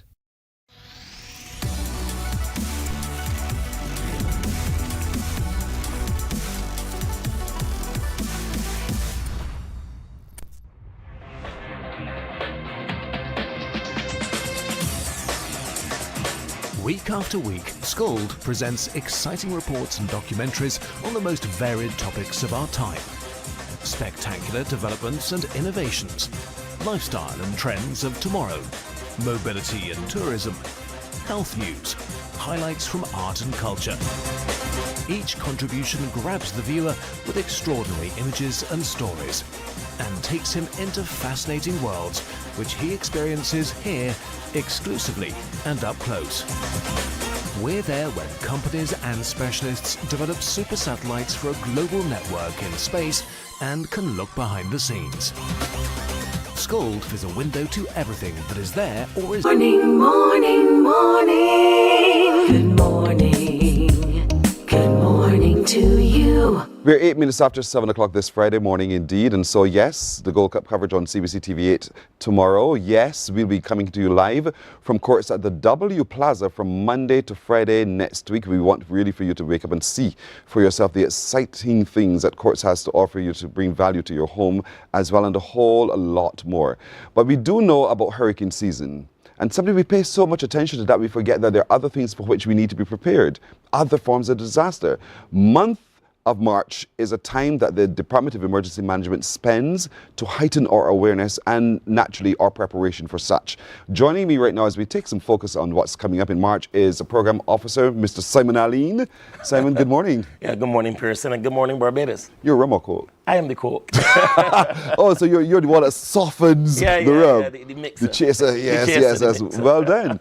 So it's good to see you, my brother. Good to see you too, man. How you been keeping? I'm doing all right. How you been doing? Pretty good, just busy. is busy, and we're so excited for next month. Why? Next month is our Coastal Hazards and Earthquake Smart Month. So for that whole month, we focus particularly on, of course, on coastal hazards. So that would include like tsunamis, that would include storm surge, and of course the impact that earthquakes can have in our region. Okay, let's break them down for a second. We know storm surge. We've seen storm surge ourselves. We've seen the devastation caused by storm surge. And so in the month of March, you're hoping that greater awareness and attention is paid on that in particular, because we see it through the hurricane season in particular. Correct. And at other times, I mean, just the other day, we just had some high wind. That's right. And look. Correct. But we still like to build on the coast. Yeah, but I think that for us, I think that we want persons to understand the risk. And understanding risk and managing risk is part of what we do in disaster management. But more importantly, comprehensive disaster management requires us to bring awareness on more than just hurricanes, but the multiple hazards that face us in the region, like volcanic eruptions. We don't have a volcano in Barbados, but we saw how the ashfall affected us. And of course, we had an earthquake not too recent. Not that long ago in the region that would have impacted tsunami warnings across some Caribbean islands. Listen, we had a shake in 2007. I call it a shake. I remember well, I was in this building. We were my office is upstairs. And I remember I was thinking, wait, hold on, am I that hungry? No, I'm not that hungry. Why do I feel so strange? Head feel light. And you know Yolanda Yard, who is not tiny. Yolanda's office was next door. I remember hearing Yolanda, everybody come outside, come outside. I'm gonna go where? Why am I feel ill and you want me to come outside? Not knowing all the while that we were shaking. That's right. And so even as it relates to earthquakes, there's a particular day that we have in our month, which is March 7th, is National Earthquake Preparedness Day. And we're asking all Bajans, wherever you are, to remember to do the earthquake drill, which is drop, cover, and hold on. All right? So come outside was not the answer, right? Yeah, no. You're supposed to stay where you are, duck, cover, and hold on. Right. So drop, cover and hold on. I.e. go down, go under the desk. If you can. If you can. Or go next to the desk and just be aware of any falling debris that may fall. So cover your head basically. Yeah, cover your head until the shaking stops, and then you go out to your assembly point. That's what you do. And that's whether you're in the office or at your home, in church, wherever you are. That happens. So drop, cover, and that's on the 7th. Yes, so that's on March 7th. So March 7th, we have National Earthquake Preparedness Day. So we're asking persons to simulate an earthquake exercise where you just drop, cover, and hold on. And make sure that you record it, because we're on social media, Department of Emergency Management, on Facebook, on Instagram. So we want to see what Bajans are doing. So we're just advising schools, businesses, churches to participate on that day at 10 a.m. At 10 a.m., we want to simulate an earthquake hazard. I want you to look around me right now. Where am I going to drop and cover? Well, you will go next. You go next to your chair. And the reason why we're looking you to cover your head, we have some lights in our fixtures here. So if the shaking is intense, you don't want that. If there's a falling light or any debris, it falls on your head and causes you damage. So then you will exit. So you have your doors clearly marked. You exit the building, and then you go to your assembly point. Okay. So I can go behind the chair to take cover? Yes, you can. Should I cover? Can I hold a chair over my head? You don't have to be that extreme. Okay. It's probably best to get next to the chair and then cover your head. But, cover your head and look over. And I like the fact you're asking us to film and pay attention, because out of that we can see where the loopholes are. Correct. And then we can try to fill those loopholes. And then the improved knowledge as we go based on that. But basically for us on the 3rd, this Monday coming, is the official launch and ceremony of the Coastal Hazards and Earthquake Smart Month. And that is going to be in Hillcrest, St. Joseph, at the Hillcrest Community Center. We're up there because obviously St. Joseph, that part of St. Joseph, Bathsheba, is a coastal area. So we want that, of course, if a tsunami had to occur, that people are aware, the residents, those who are in business along that corridor, would know how to evacuate. My production crew in my ear is saying to me they would like me to demonstrate drop. Yes, Pearson. Yes, Simon. Simon, show me how to do stop, drop. Well, cover. Drop, cover, hold on. So let's say that you're in the office. I'll do you. Hi, I am Pearson Boy. Oh, Lord. And then you cover your head. Okay. I go down. And then you go down, then you come back up. All right.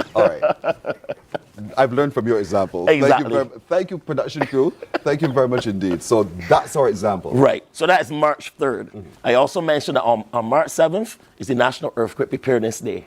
Then the following week, on the 12th of March, we're going to have a public lecture dealing with community resilience, building community resilience. So that's going to be at the BLMP, Barbados Light and Power, their conference room in the Garrison area. So there are a number of things that we have throughout the month. And of course, the signature event is our Run Tsunami Run 5K event. That is on March the 23rd, 3 p.m. to roughly 6 p.m. And once again, we're doing the Bathsheba area, that whole circuit going up the hill. So registration will be available online. Look, oh, you said it up the hill. Yes, just up the hill, but it's a really challenge. It's a challenge run this year. It's a challenge run, so we're encouraging all the running groups, all of the youth clubs to come out and be a part of the Run Tsunami Run 5K challenge run. Do they need to register? Yes. So we have online registration that will open next week, and all you have to do to be registered, you put down your name, your information, and then when you come to collect your bib and your running shirt, just bring a donation. You don't have to pay for registration. So the donation of canned goods, non-perishable items, as well as personal toiletries that we will then give in a donation to a select charity. Fantastic. And does that conclude the month?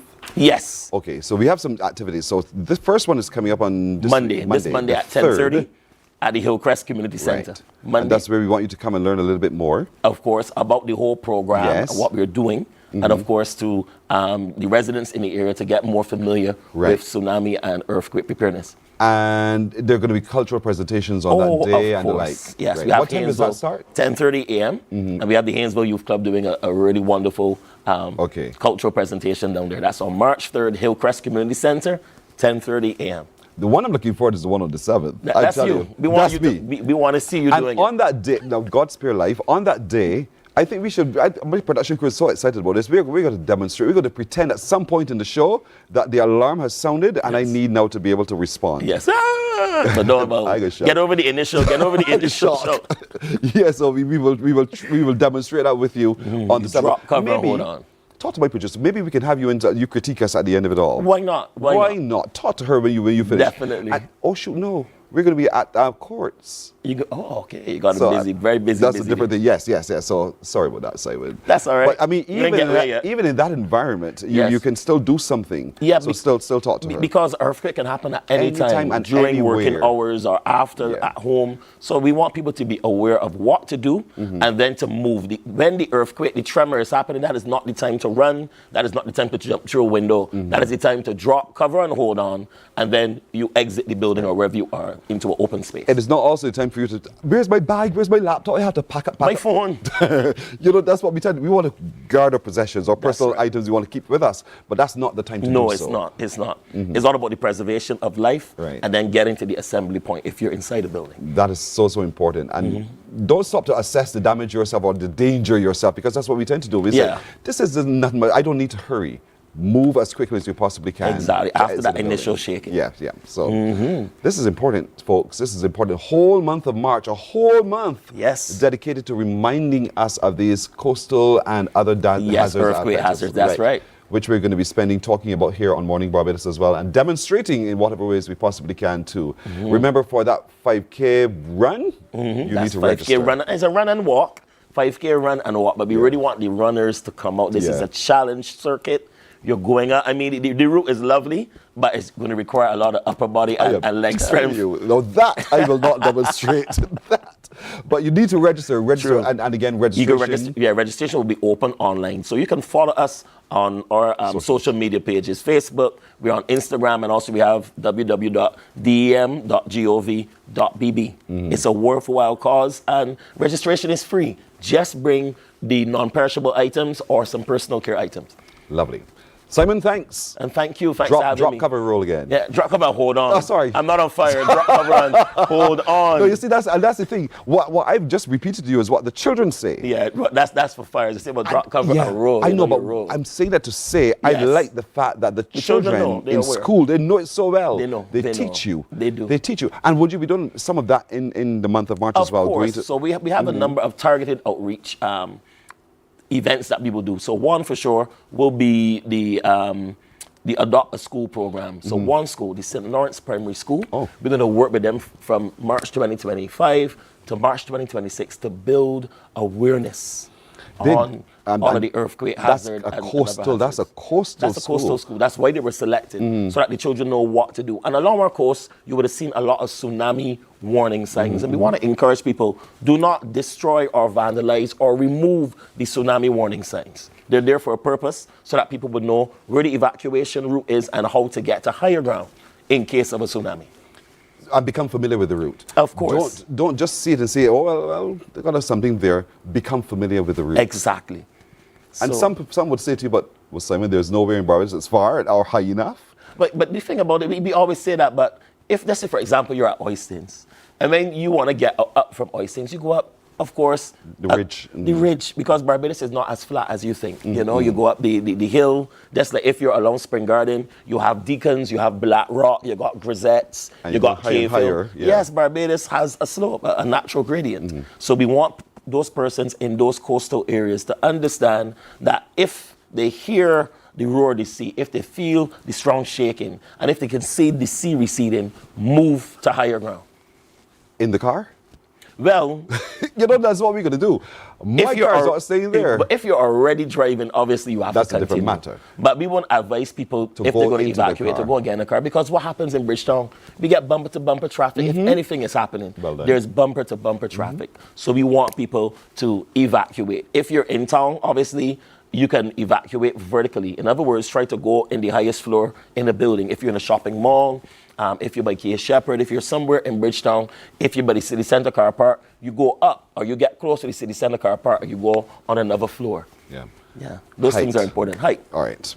Simon. Yes, please. Thank you. I got a good workout this morning. I'm telling you. So what is it? Drop, cover, and hold on. And hold on. Drop, cover, and hold on. Rolling is for fire. Drop, cover, and hold on. All right.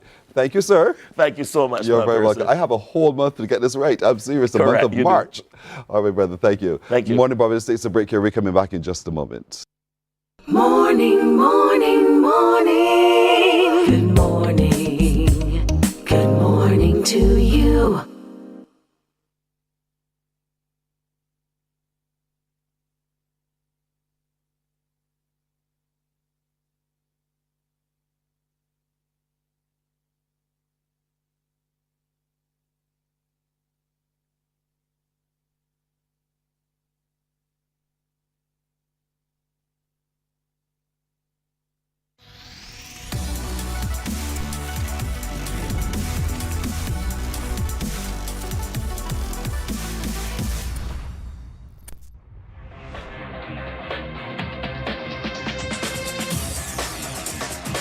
Week after week, Scold presents exciting reports and documentaries on the most varied topics of our time.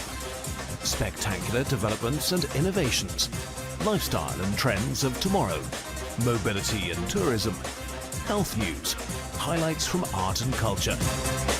Each contribution grabs the viewer with extraordinary images and stories and takes him into fascinating worlds which he experiences here exclusively and up close. We're there when companies and specialists develop super satellites for a global network in space and can look behind the scenes. Scold is a window to everything that is there or is yet to come. Get ready for heart-pounding action, fierce competition, and unforgettable moments at the 2025 Sandy Lane Barbados Gold Cup, live from the historic Garrison, Savannah. Who will claim the crown this year? Catch all the excitement on CBC TV 8, Saturday, March 1st at 4:30 p.m. Don't miss the race. That's the Sandy Lane Barbados Gold Cup, live on CBC TV 8, Saturday, March the 1st. Morning, morning, morning. Good morning. Good morning to you. Action here today, boy. 23 minutes after 7 o'clock. I am so excited. I am so happy with how St. Peter's activities turned out as well. And that's what we're talking about on this parish Friday as well. We're connecting once again with the Secretariat, who is led by Senator John King, who's here with me. And we're getting ready for the transition to march into St. Thomas, who is represented by Carl Applewitt, who is the PRO for the Parish Organizing Committee. Thank you. Good morning. Gentlemen, morning. Good morning. Starting with you, Senator John. St. Peter. Oh, it was Let me tell you. fantastic. It has been fantastic. Yes.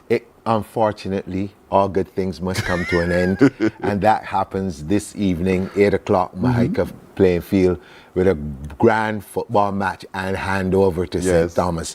But I'm so excited about what is going to be coming. And I really, if you would allow me, I really want to take this opportunity to thank all of those persons who have volunteered to be on the parish organizing committees. It really shows you what Barbadians can achieve when we come together to do it. We put our minds to do things. So I want to thank them. I also want to thank a gentleman who is responsible for putting us in the mood for Regathering 2025. And I keep forgetting all the time, so please forgive me, Bobo, for that wonderful jingle that you sing, that he sang, and people always keep saying, "John, that's you singing." No, that's Bobo. But it sounds like you. Well, that's I take that. Okay. You know, but he did a fantastic job, and I really want to personally and on behalf of the Secretariat and everyone we gathering thank him for that. But I also want to mention those persons who have already been awarded the Pride of Barbados Award. I mean, you know, it would look very bad for a big man to be crying on television, but the truth is, for many years, all of us know of people within our communities who would have given yeoman service to the community and would have passed on without any recognition. And in some instances, even their legacies would have been gone away. This program, this award ceremony gives us the opportunity not to make up for lost ground, but to, in my mind, to correct a situation which need not have, happen. And so I really want to thank, first of all, the persons who came up with the idea to award those and the awardees themselves. And I'm hoping, and I'm very confident that this will be a catalyst for more people in the communities to get involved in building out their spaces. And it's not just for the award itself, but just to be kind and to be thankful for all that we have as Barbadians and give back. That is so beautifully and so correctly said, John. Thank you, sir. And you're quite right. Because when I see the recipients, because we recognize them, we know their story. Correct. It's like, wow, you really deserve this. You really deserve that. And I'm so happy for that opportunity as well. So we're 2 down. 2 parishes down. 2 down. We have more to go. We go to November with this vote. So if you're watching somewhere overseas, come now home. Seriously, come now home. The excitement that has been built so far is palpable. As they say, it's off the charts, especially in the diaspora. You Indeed. know, I mean, we have so many people who call, and unfortunately, I don't get to meet all of the people who have actually come on island, done their bit, and gone back out. Yes. But I get the calls afterwards to say, John, I was in Barbados, I had a blast, and unfortunately, I didn't come in my month, but I had to come home at this particular point in time, and I enjoyed everything, and I'm hoping that other people that I know could come in. So you have that kind of conversation. And also, for those persons who just visit us to get away from the cold, who, when we get the opportunity to talk to them, they're just blown away by all of the things that they've seen. And so for me, I'm so proud because, again, these are community activities. And I want to get people to understand that it's not the Secretariat who is planning these things. It is the communities themselves, the parish organizing committees. They're the ones who come up with all these brilliant ideas. And our job is just to help them to implement them as best as we can. And, and there are a number of people. You have what you call an NOC, National Organizing Committee, that's made up of the police, fire, medicals, all those persons giving us fantastic information as how to make these things safe, how to keep them clean, how to make sure that people are not under any sort of threats, be it, life or health-wise. And I really want to, again, thank all of those people because this is a total Barbadian effort. It is indeed. 2 down, St. Thomas, you're next. No pressure, Carl. None whatsoever. I like that. Just bring it. Those are big words. Those are big words. Bring it. So, are you ready? Of course we're ready. Okay, so what? Tomorrow's the first day. Senator King would have spoken to the fact that all good things must come to an end. That's right. But the good thing is, better things will now begin. I love it. Not challenging the others, but it's going to happen. So from tomorrow, the first, we start with the fish fry. We have a fish fry at Holy Innocents Church, Anglican Church in St. Thomas.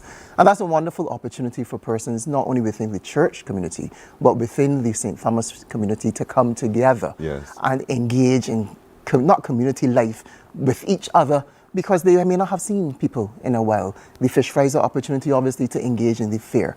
But more importantly, we officially start with our multi-faith service on the 2nd of March at Les Dvon. This starts at 4 p.m. And persons may say, why a multi-faith ceremony? The reality is, we're living in an increasingly pluralistic society. And if we're talking about inclusion, it must go beyond just the words. So we have that opportunity for persons of diverse faiths to come together and not only worship, but to give thanks, because we do have a lot to be thankful for. I think Senator King was telling me it is 400 years this year that we'll be celebrating in terms of the establishment of Barbados as an island. Correct. So we do have a lot to be grateful for. So at this ceremony, at this multi-faith ceremony, church service, I should say, we'll be having persons right across from St. Thomas. We'll be having the Jilts brothers from Dunscombe, Paula Hines will be there, Chosen Generation, Gratitude. We involve the children, so we have Holy Innocents Primary School. We will also be having persons from different faiths, as I said, because it is a multi-faith. So we have persons from the Rastafarian community, persons from the Muslim community, who will be giving declarations of faith to pray for and ask for guidance with regard to our youth, with regard to persons in society. So it is going to be an energetic, involved atmosphere where we will also have a courtyard session afterwards. What do you mean by this courtyard session? There's a I'm informed, not that old, but I'm informed that in the past, after church services, there was the opportunity for persons to socialize. So we have a courtyard social immediately after. So every person, and that's why we talk about inclusivity, regardless of background, because it is free, regardless of background, you come to Les Dvon, 4 o'clock on Sunday, and you have the opportunity to engage with persons from with your community, outside of your community, from different churches, from different faiths, from different socio-economic backgrounds. So we provide that platform to engage, to include everyone right across St. Thomas. And not only St. Thomas, let me open it to all parishes. So wherever you are, within the island or the country of Barbados, and those who are overseas, when you land tomorrow, prepare to come to Les Dvon Sunday at 4. And that's how we start. Yes. But there's more to come as well. We have BINIT. BINIT is an environmental opportunity that we are providing for our schools to create sustainable opportunities. Yes, what this is the students would bring plastic bottles, the empty plastic bottles, to the schools, and they collect them. And the school would then return them to a recycling company, and the income they get from that, they would use that income to sustain projects that they have for the future. So it's about entrepreneurship, it's about innovation, it is about sustainability. So we start that from this week as well. And we are preparing also for a marquee event, which we will talk about later, because that's March the 29th. Yes. So we're ready. What's your theme this year? Our theme is nature. Nature. And I mean, you live in a natural paradise in St. Thomas. That's correct. And anyone who drives through, anyone who lives in St. Parish knows, in the parish of St. Thomas, knows that you get rain every day. Practically every day. Yes. We do have our fair share. Yes. So more than a fair share, because I don't get my fair share. So there you are, and it's a natural paradise, and there's so many scenic points in St. Thomas that allow us to engage with nature in that kind of way. Would we have opportunities throughout the month to be able to do so? Of course you'll have opportunity. We have an activity called Moonlight on this Panastick. Moonlight Panastick. Panastick? Yes, Moonlight Panastick. I get the moonlight. Panastick. Yes, it has to do with the visual imagery of how the moon looked in a distance. But it's an opportunity for persons to come out and tell tales. I shouldn't say tales, to relive stories, because There's so much that the elderly have to give and to share with persons in our community, and that's an excellent opportunity. That is going to be held in Welchman Hall. And you have a picturesque view of Barbados from the Welchman Hall area. Even when we talk about Les Dvon, I don't know if persons realize Les Dvon is elevated. So you can see down to the port, Central Bank, up to the airport from Les Dvon. So you can embrace all of this.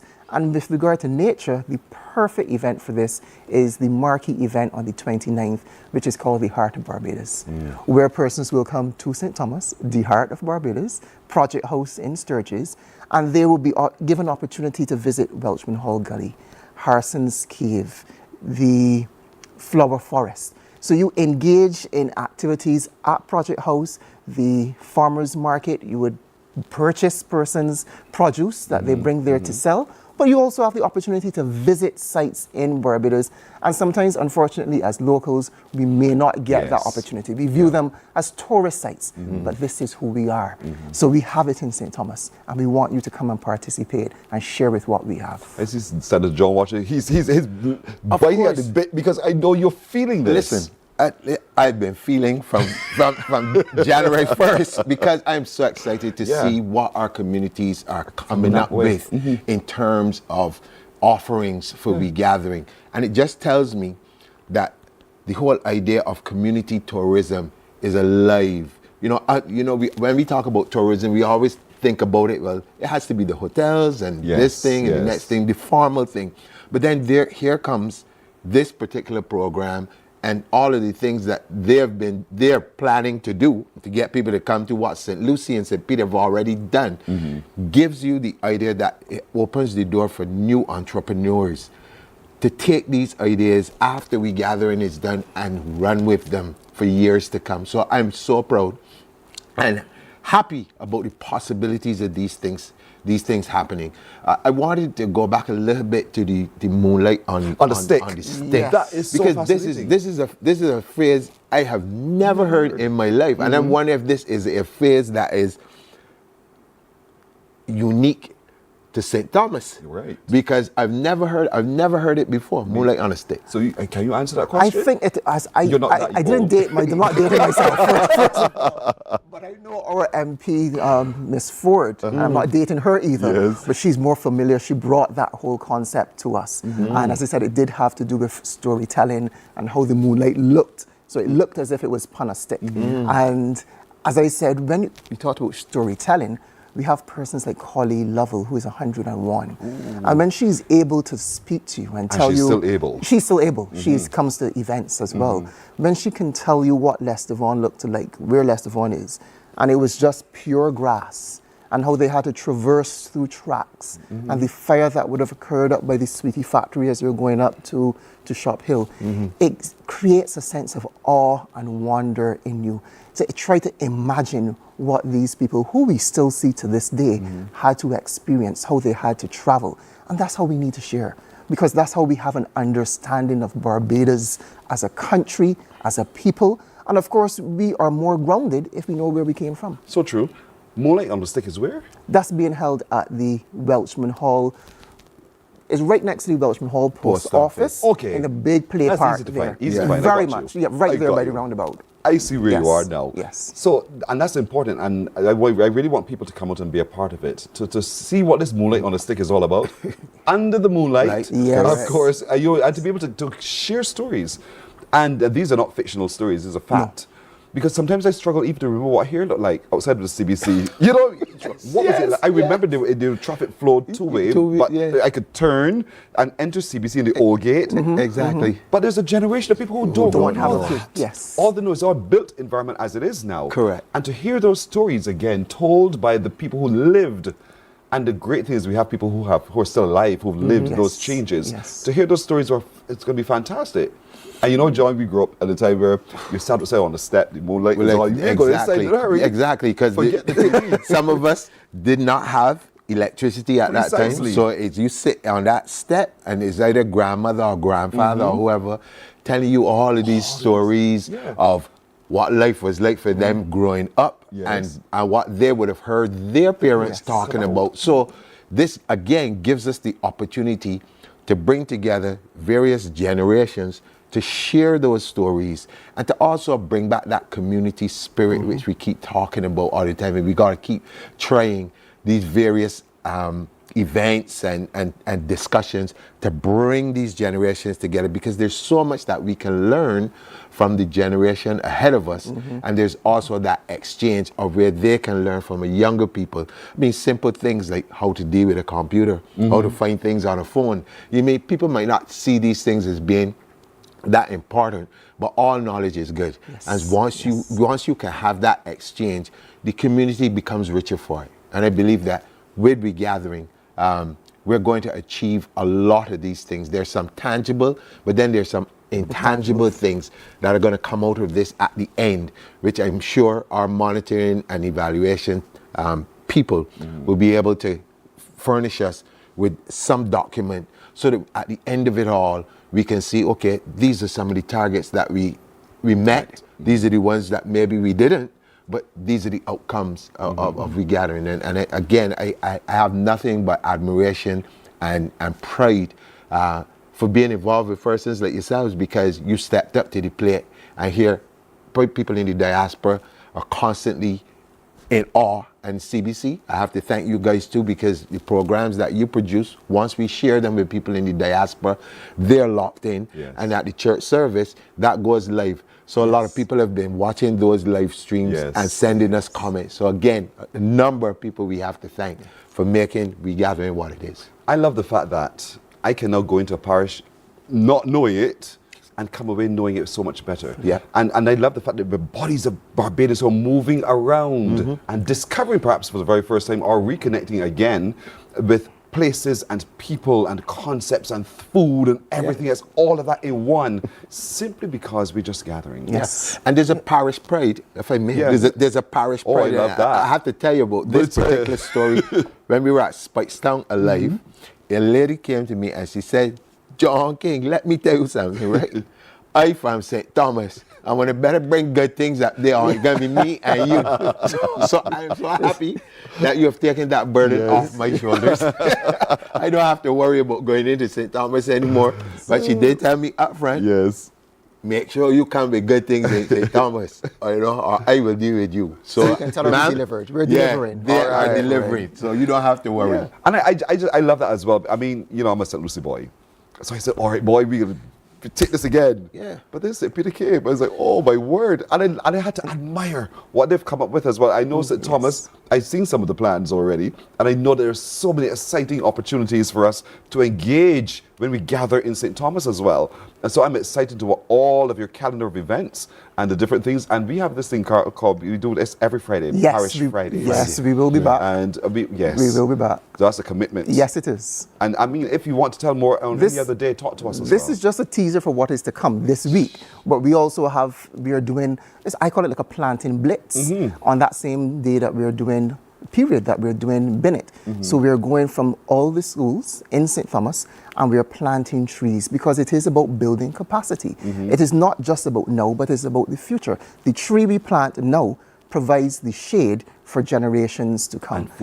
And food for generations to come. If we look at generations to come as well, the intergenerational linkages that we form at Moonlight Upon a Stick, that is going to serve us well to ensure that we have that sense of community, because I don't think people fully understand and appreciate when we have relationship, we are less inclined to be violent towards each other. Correct. We're more inclined to bond. We're more inclined to share. Those are the soft skills to which Senator King would have spoken that we may not be able to measure, but we know that we have touched lives. So when I started by talking about the planting of the trees, it means that government has to do less in terms of creating green spaces, because as a community, we have volunteered and we have done that. We have enhanced the physical infrastructure of the school environments right across, at least in St. Thomas. This is where we're starting. So there are other events coming up as well. We have poetry at Rock Hall.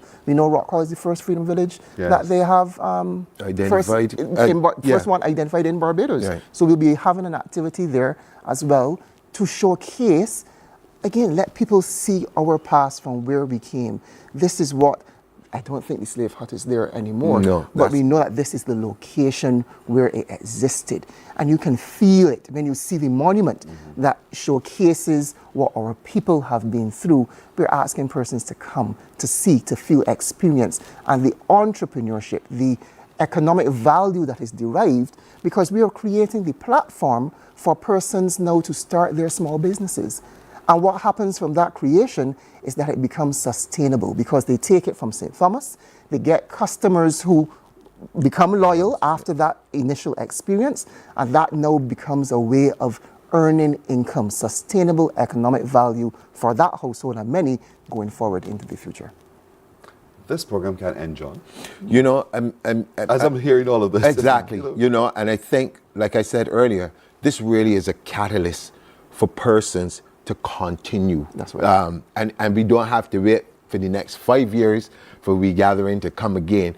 But a lot of the initiatives that come out of it, I personally am very pleased that there are some people who are already saying, you know, certain events and different things, they're actually going to continue with them, the marquee events in particular, but they would take them on themselves as entrepreneurs and keep it going as part of their, you know, contribution to the Barbadian economy. Now, I have seen in other parts of the world where few people get together and decide, oh, we're going to have a whatever day, a marble pitching day or whatever. It starts out small as a very community thing, and then 10 years later, it's an international festival, and people coming from all the world to pitch marbles and all sorts of things. So I'm saying these are things that we can do and actually are doing, and we should be proud. And again, as you talked about building out the communities, we know, I mean, I'm one person who like to be very realistic. We know that Barbados has changed over the years, socially. You know, there are a number of things that happen in our societies now, which a lot of us wish would never happen, but it's happening. And this gives us the opportunity again through regathering to build those relationships, to get to know people again. You know, I always tell the story of me being able to go right across this country as a young 18-year-old, just from singing calypso, making friends in every single parish that you could think about. There are places where I can go. I remember St. Peter, real fun for me, 1985, after Calypso finals, they brought me to St. Peter and put a crown on my head. Wow. Yes. You know, these are things that you cannot forget. And so when I see what is happening in regathering, where people are coming out, and one of the things they're saying to us, Pearson, is, John, I felt safe. You know, it's a good thing that people are saying they feel safe, but then the other part of me from my social work there says, but why would you want to tell me that you feel safe? Because you didn't. You probably been under some sort of pressure for a little while. And so we can see this as a release valve, so to speak, for that. We can see it as building entrepreneurs. We can see it as building resilience for sustainability, all the things that it's doing. We can see it as us, again, awarding and rewarding ourselves for the great work that they do within it. But we also have to see this as a time when we as Barbadians use this period of regathering to redefine who we are and who we want the rest of the world to see us as. Are we going to be that shining light in the region and within the rest of the world that tells people that you can settle your differences by dialogue, and that you can agree to disagree, but do things together and still be friends? All of this is part and parcel of what we're doing. And if I may, quite quickly, we have a number of persons who are coming on board. And it's not just about the activities, but I always like to, when I get the opportunity, to let people know there's more. So you have the National Task Force for Literacy. They're on board with us. We did that launch on Friday gone. And again, we're asking people, those in the diaspora, if you're coming home, to bring a book. But there are also some bins, as you mentioned, that are placed in various strategic positions where average persons, everybody could buy a book and put it in the bin and bin it. Yes, and bin it. And give people the opportunity to get reading as back as an exercise that people want to be involved in. Then you have NTI, you know, that's the online learning platform where you can go and do, there are 10,000 10,000 things that you can go and learn. So that is also on board with us, and I want to encourage people now to go. There's a citizenship program which I think is important for every Barbadian to go and look at it and do that particular thing. It gives you the opportunity to understand what we expect from you as a citizen of Barbados. What does citizenship mean? What does it look like? How do you contribute to all of that? So we have that. But then yesterday, I had with me the RSPCA and a number of dog sanctuaries across the island who are coming on board. They had wonderful discussion, and the whole focus now is to get Barbadians to gather and get information on how do we deal with our pets, how we deal with animals, and to explain some of the problems that we face across the island that people might not know of, where there are a number of wells that are awesome discovered in strange places where animals fall into them. And so we are now going to have to go out with them and begin the process of either marking these places so people know and getting that information out there. So we're gathering information as we go along, and we're gathering more and more partners, BADMC, all of these people are coming on board. And again, it would be remiss of me not to thank them for coming on board. Well said, John. Senator John King. Remember, folks, the handover is tonight, this evening. Right. There's a football match, Mahika playing field. 8 o'clock this evening. 8 o'clock, finishes at 11. St. Peter says, we're done. St. Thomas is now yours. And St. Thomas says, we're ready. We are ready for this, with a big event happening also on Sunday in the church service. A multi-faith church service at the Les Dvon School begins at 4. And then they're having that social activity right after service, indeed. So we want to encourage all of you all month long to continue to support the events in St. Thomas as we engage again with nature. And of course, on Morning Barbados, we'll be reminding you all the time of what's coming up and how you can engage. Thank you so much, Carl Applewhite. Thank you. The PRO of the Parish Organizing Committee, and of course, Senator John King, who is the Director of the Secretariat. Thank you. We take a break here. We're back in a minute. Morning, morning, morning. Good morning. Good morning to you.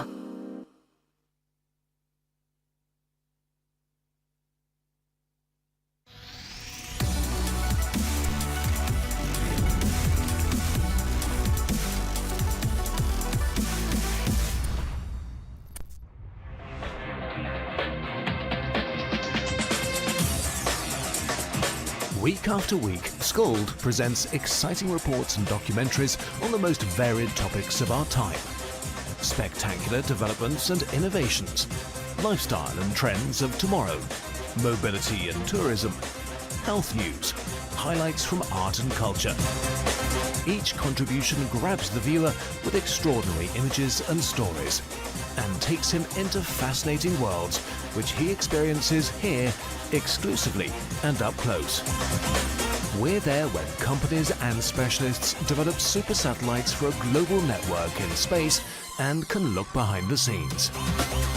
Scold is a window to everything that is there or is yet to come. Fly with us through time to better understand today and tomorrow. You've always wanted that. Scold, a look into the future.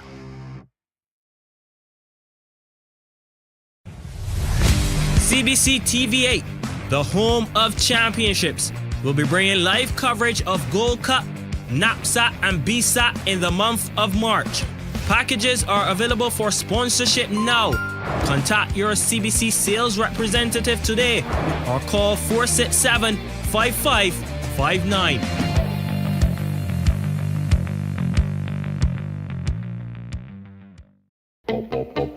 We enjoy a game of dominoes and singing karaoke. I just love cruise. When you love me just a little bit longer. You get to relax and have a drink and listen to some nice music. It's something different. It's spectacular. It's fabulous. You know, it's a different feeling altogether. I never feel so good in a party yet. Follow me to Q in the Community this Thursday. Morning, morning, morning. Good morning. Good morning to you. We have 7 minutes now to go to 8 o'clock. A little bit of time to spend some fun times with you. Oh, by the way, you know, we had an interview with Simon earlier, Simon Allen of the Department of Emergency Management, and we're talking about what's coming up on the 7th of March when all Barbadians are asked to practice what to do in the event of an earthquake. You drop, cover, and hold on. Well, some time ago, two of the people who buzz in my ear all the time, they did it. Would you like to see? I too would. Take a look at this. That's them, look. That's them. The man in the hoodie is Roel. The lady under the table is my producer, Nadia Foster. Both of them are in the production booth right now. And they gave us an example of what it means when we have that tremor, that shake.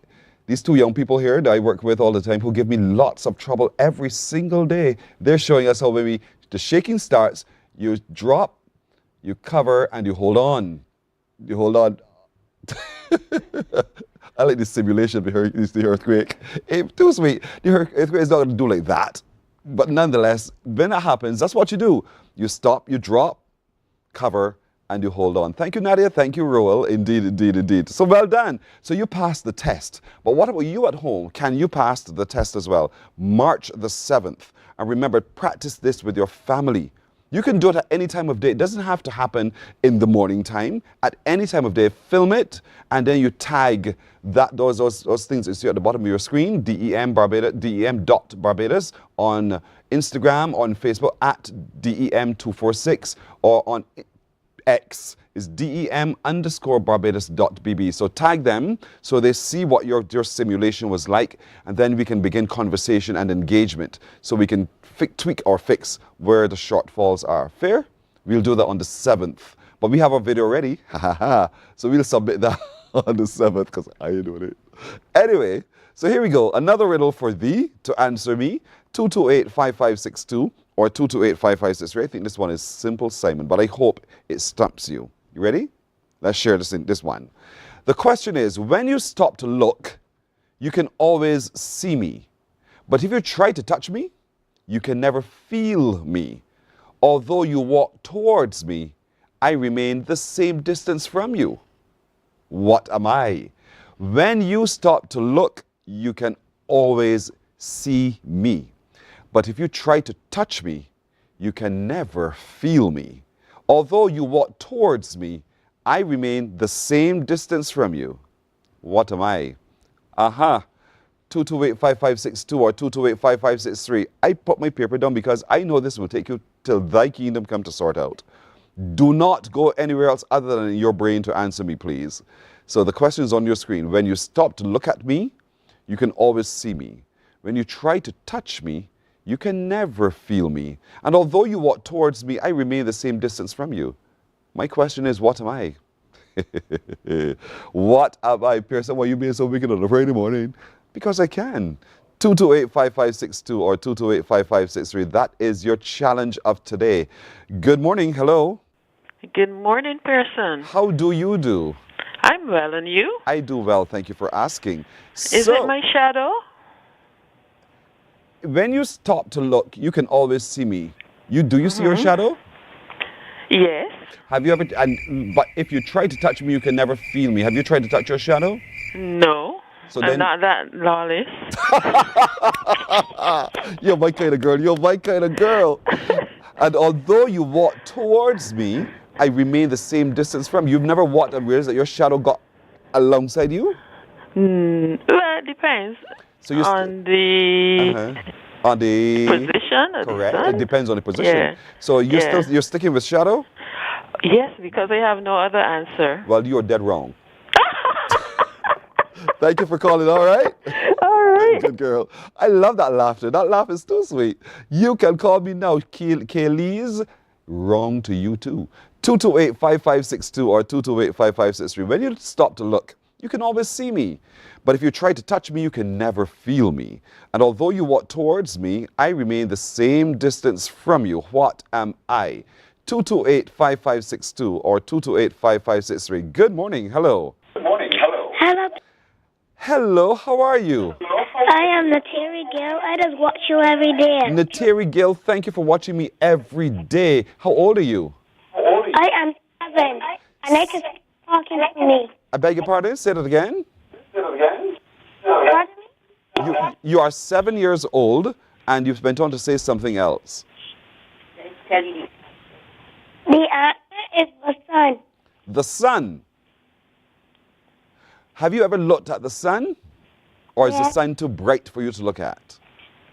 It's not too It is. bright to look at. Okay. Have you ever tried to touch the sun? Yes. But your hands are too short, right? Yes. And if you walked towards the sun remains the same distance from you. You never got very close to the sun? Yes, please. And what school do you go to, Natari? Pardon me? What school do you go to? Well, Wilkie Cumberbatch?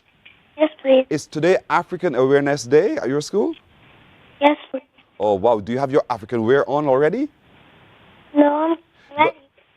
Well, when you put yours on, ask Mommy to take a picture of it, of you in your African wear, and send to us, okay? You promise? For my granny, so my granny has to send it to my mom. Okay, well, then you do that. You take the picture, have Granny take the picture of it and send to Mommy, and Mommy will send it to us, all right? Yes, please. But Natari, I am so sorry to tell you that you're wrong. But thank you for trying. Okay. All right, Natari, have a good day today at school. Thank you so much. Too sweet. It hurt me to say wrong to a child, but you're wrong. Thank you very much indeed. That is your homework for the weekend. Remember the process. Do not go anywhere other than in your head to figure this one out. Don't do it. Because I'll be asking you to explain it to me. You should have an explanation. Show me the working, in other words, in the margin.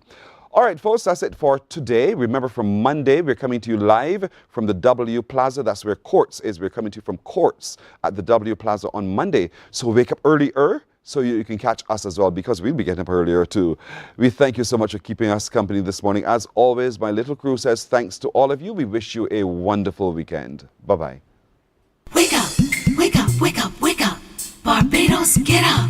Good morning, Barbados.